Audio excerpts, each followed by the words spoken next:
According to the FBI, hate crimes in America targeting Muslims or people who just appear to be Middle Eastern surged in the aftermath of 9/11. There is this cloud, with the hate crimes, with the profiling, with being rounded up.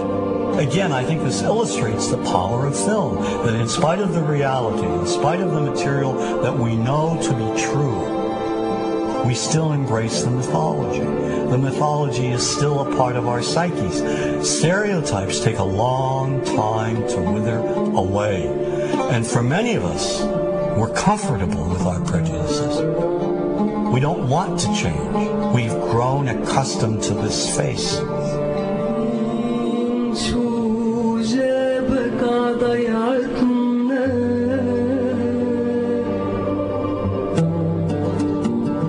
When we think of Arabs, what do we see? What images come to mind? Do we see actual people?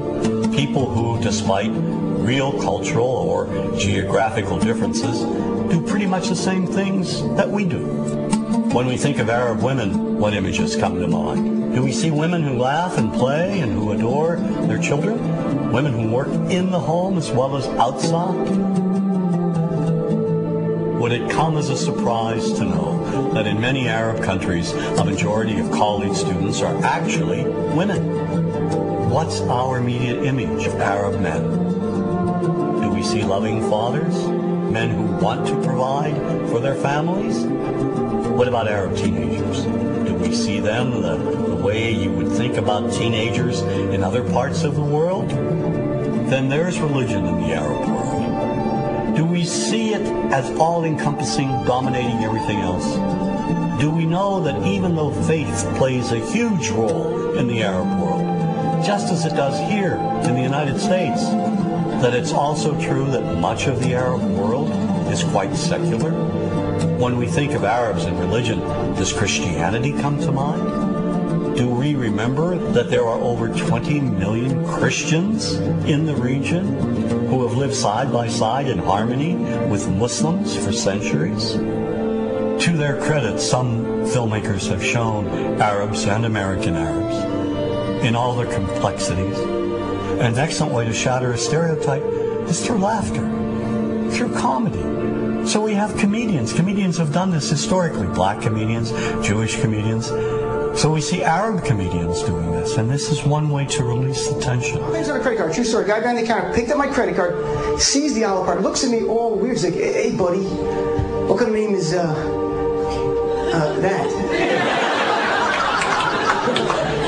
I'm like, well, sir, it's an Arabic name. He goes, what does this mean? So I'm like, well, translate it to English? It means peaceful, friendly Arab? But he's not happy because, what Arab country is your family from? So I tried the most peaceful, popular one that he would like. So I'm like, we're from the same Arab country that Aladdin is from.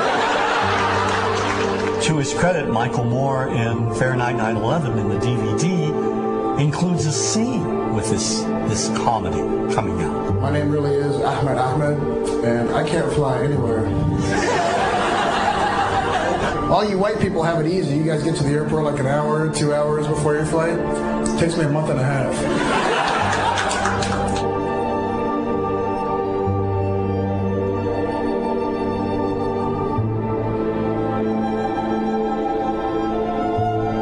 Nous vivons dans un monde qu'on peut critiquer, qui est le monde de la dérision. Vous le savez bien, les médias, je dirais, le monde de la dérision, on se moque de tout.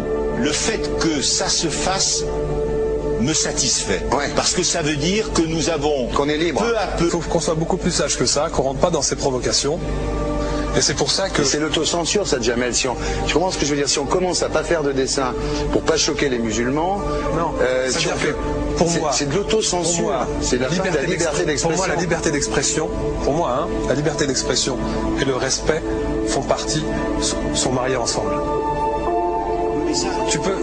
Moi, je suis pour la liberté d'expression.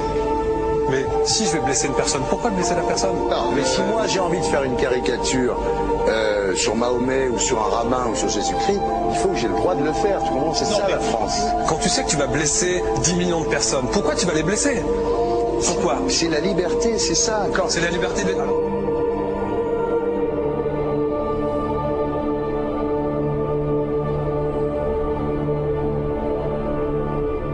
Non, mais vous pensez pas que c'était à vous de vous excuser, non? En disant le sketch n'était pas très drôle, je suis désolé si j'ai blessé des gens, voilà, excusez-moi, voilà, c'est une connerie, c'est mon travail.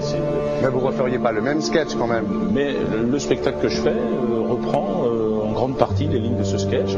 Mais il y a un truc que je comprends pas sur cette affaire, c'est qu'à aucun moment vous avez senti le besoin de vous excuser et que vous en avez rajouté. C'est tellement surprenant, c'est tellement inadmissible que j'en suis choqué. Voilà. Dans un pays où on peut parler, on peut s'exprimer. Et là, pourquoi tout d'un coup, sur un sujet, on ne pourrait pas s'exprimer? Vous savez bien pourquoi on ne peut pas s'exprimer. Pourquoi? Parce que dans ce pays, on a envoyé pendant la guerre des juifs dans des chambres à gaz et que ça crée un petit problème quand même. Vous voyez ce que je veux dire? Dans ce pays, on a envoyé pendant 400 ans des centaines de millions de Noirs. Il y a eu 400 ans d'esclavage. Et pourtant, ça n'a pas empêché Michel Leb de faire un sketch qui m'a fait marrer. Où il faisait un noir, et à la fin, il faisait un singe. Et en parlant des narines, en parlant des lunettes. En tout cas, lui, il n'a pas été interdit d'exercer son travail. Il a même eu la Légion d'honneur. Quelqu'un qui a toute sa famille qui a été exterminée dans un camp de concentration et qui voit quelqu'un à la télé qui dit Israël, vous vous rendez compte? Je sais pas. Mais on peut pas. Il y a des moments où même si on connaît les gens, même si on les a invités, on leur... Et c'est pour ça que... C'est l'autocensure, ça, Jamel. Je comprends ce que je veux dire. Si on commence à pas faire de dessin pour pas choquer les musulmans, non, c'est de l'autocensure. C'est la liberté d'expression. Pour moi, la liberté. Et là, pourquoi tout d'un coup, sur un sujet, on ne pourrait pas s'exprimer sur ce sujet? Vous savez bien pourquoi on ne peut pas s'exprimer. Parce que dans ce pays, on a envoyé pendant la guerre des juifs dans des chambres à gaz et que... Deux poids, deux mesures. La liberté pour tout le monde. C'est-à-dire la liberté pour tout le monde. Il y a une personne comme Dieudonné qui a fait un rabbin, enfin qui a fait un colon juif, etc. Tous ces DVD ne sont plus dans les pactes. On l'empêche médiatiquement, on ne le voit plus. Alors que lui, c'est un comique. Plusieurs lois qui ont été faites contre l'antisémitisme. Et moi, je fais un appel aujourd'hui de faire une loi contre l'islamophobie.